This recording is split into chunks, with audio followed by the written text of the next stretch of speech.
All right, guys. Happy New Year.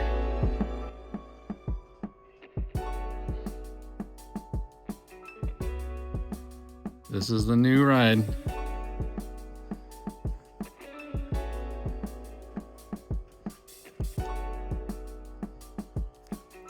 This is actually the first time I've put a square body in the garage. They've always been out in the driveway. And I really thought I'd have a lot more room than this.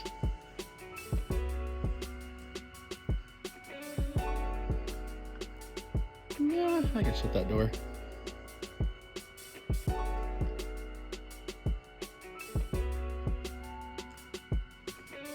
Definitely a lot tighter in here than any other vehicle that I've put in here.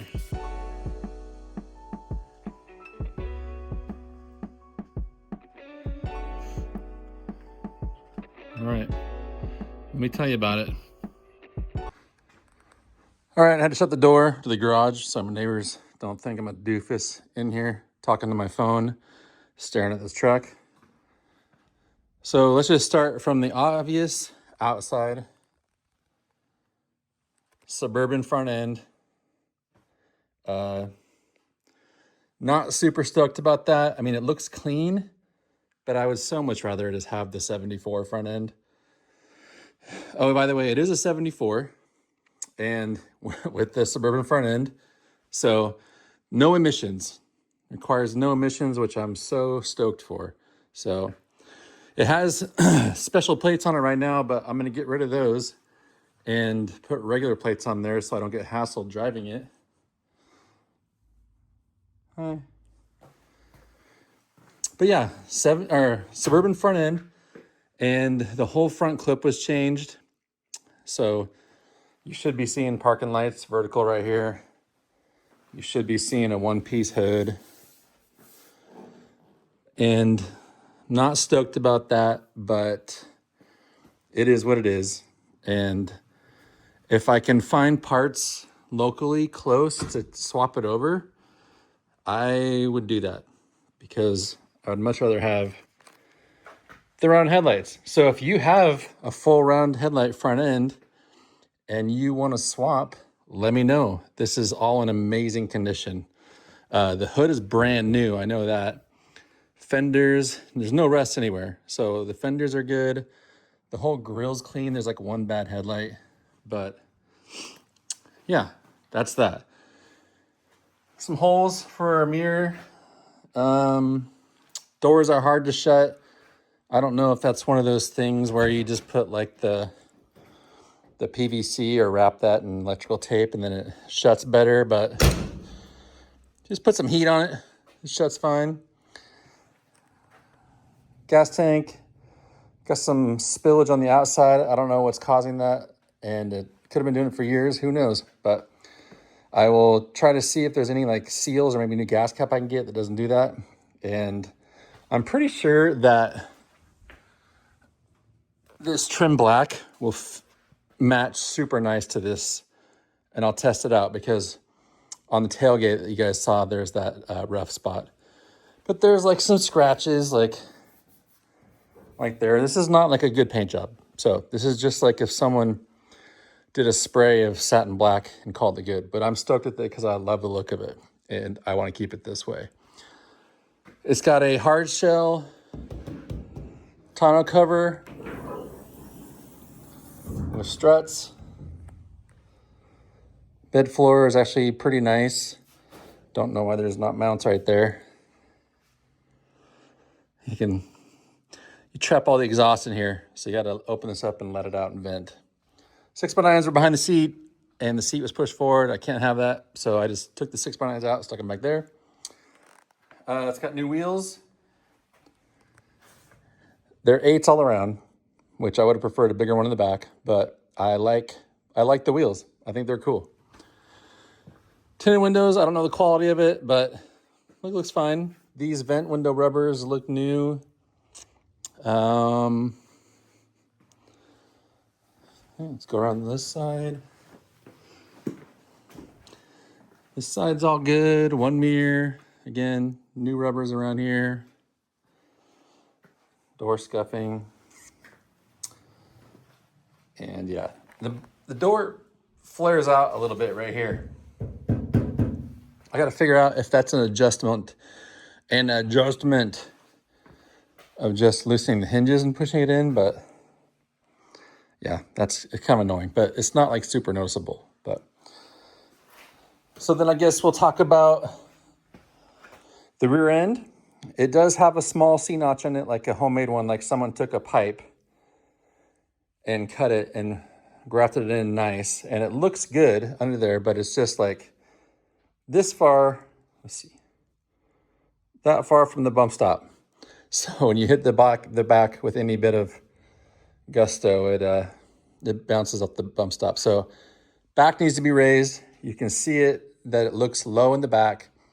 There's an Instagram picture I put up there. You can tell it's low in the back, so it needs to go up. I'm hoping maybe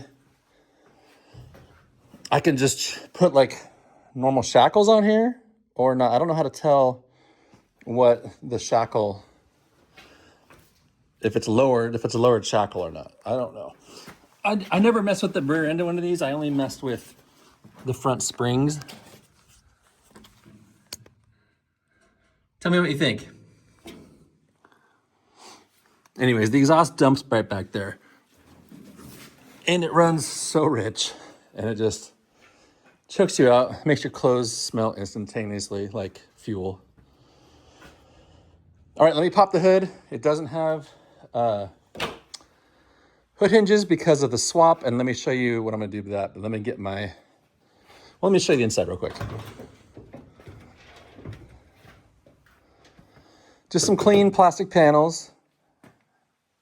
Speakers in the door, speakers in the kick panel, temperature gauge, it works. Bench seat is actually in really nice condition. Has a tilt column, which is a lifesaver for me in my belly. So I'm clear of that, no problem. Just basic gauges. You got like some blue. You can still barely see them at night. So I might either just change them out for white for now, just until I get something cool. Man, last time I bought digital gauges from Dakota Digital, they were a lot cheaper than they are now. Now they're just freaking astronomical, but they look so good. But maybe I might go with some other C10 stuff like what Vice Grip Garage uses, because they're probably like 900 to 1,000 versus 1,700 to 2,000. Old school Pioneer works. I need to go through and find out like what this is for. There's a switch in here, but it doesn't have power, so I need to find out what that's for. Glove box, you open it, it falls out. I got to figure out what's going on with that. Other door panels, fine. Headliners, no headliner.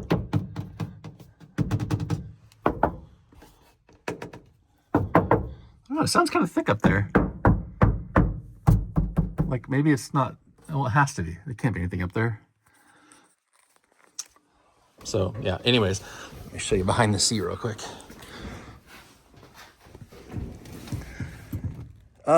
Wired for an amp.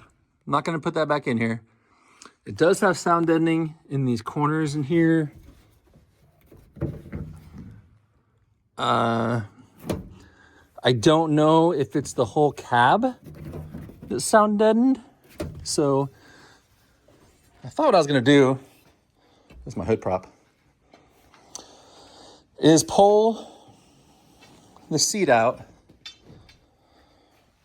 so I can lay underneath the dash and figure out what those couple things are, and just double check, see if it's got the sound deadening. If it doesn't, I'll do it at that time, take the carpet out and do it all, because it's kind of fun to do and it's easy to do and it's not expensive at all.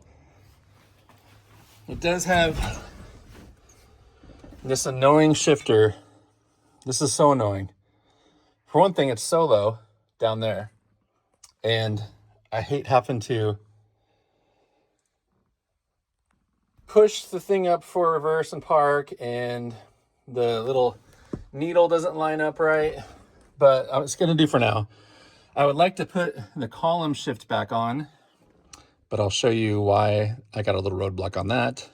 But anyways, I actually already ordered a shifter riser like bracket that lifts the shifter up like 5 inches from Summit. So that's going to lift it up. It's just like an easy, quick driver thing to do. So I already ordered that.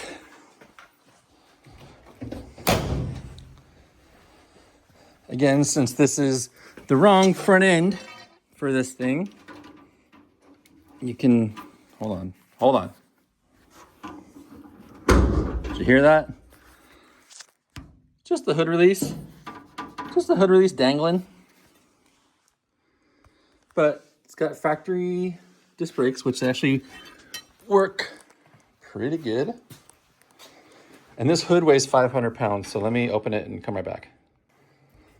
All right, it doesn't quite weigh 500 pounds, but it's pretty dang heavy. This is it. Big block Chevy 454 and Turbo 400 and Del Mar cleaner. So that's got to go. But the engine runs good. It's not fast by any means, but it runs good. It doesn't stumble or hesitate. It just runs really rich. And it's just got your Edelbrock carb on there.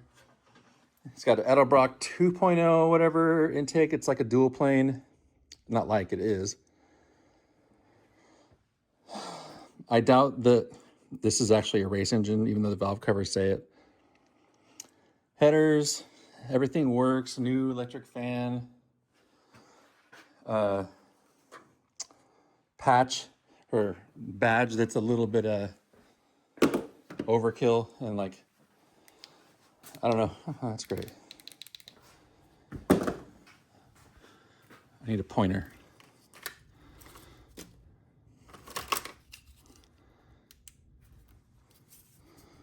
that even work? Huh, I guess so. Yeah. Anyways, you got to have your customary 454 badge right there. And then these wheel wells, you probably noticed that. What are they? They are metal, and I don't like them. They're just this thing isn't low enough to need them. So I mean, I'd like to look at some options for putting like an actual wheel in here because it's Oregon and it rains, and I don't want this to be a drive home in the warm weather driver, because I've already driven it when it was raining and stuff splashed everywhere. So, but it's got a MSD built distributor with the 6A box and the coil and the wires. So, I mean, there's some money there. There's just really not much going on in here. For the most part, it's pretty clean. But this is my first big block ever, and I think it's really cool. But I don't think it's cool watching my gas gauge physically move. And if it's going to use that much gas, it better have more power. And it doesn't seem to have the power that it should for how much gas it uses. So I got options. I could throw like an Aces EFI on there because they're way cheaper than a Sniper, and it's probably good stuff. And then see if that makes it better and runs better, maybe more power.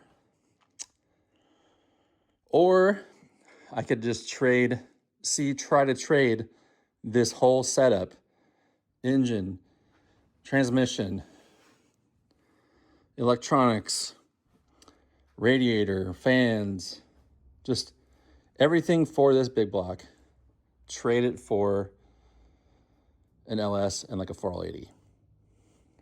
Engine, 400, trade it all for an LS and a 480. I don't know. What do you guys think? So anyways, yeah, it doesn't have hood hinges because of the swap, but I did find a company that makes hood struts. So it doesn't really matter that there's no hinges. And so I ordered those.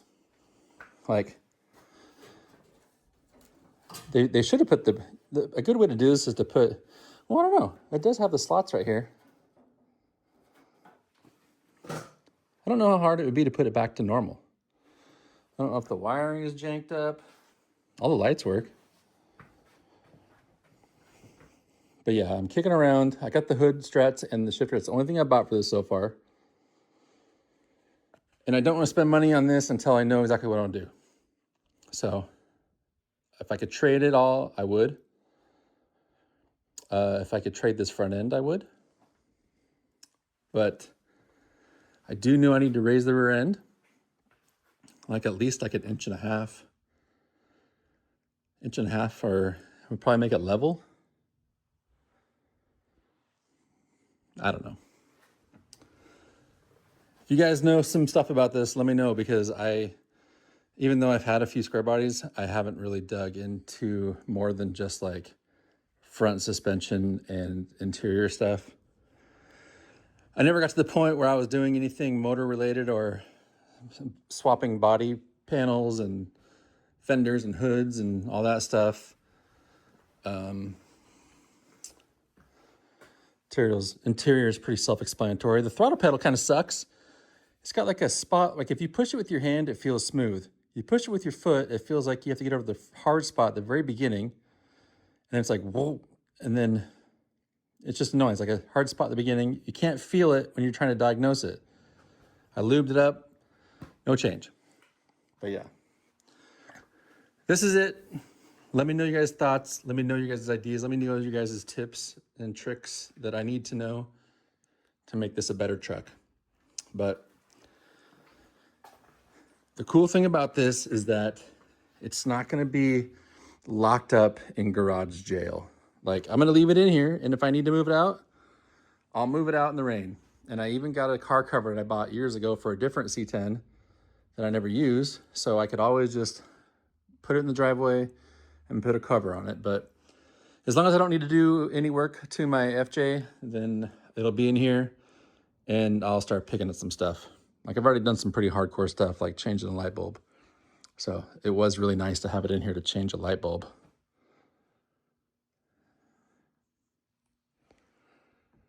That's it.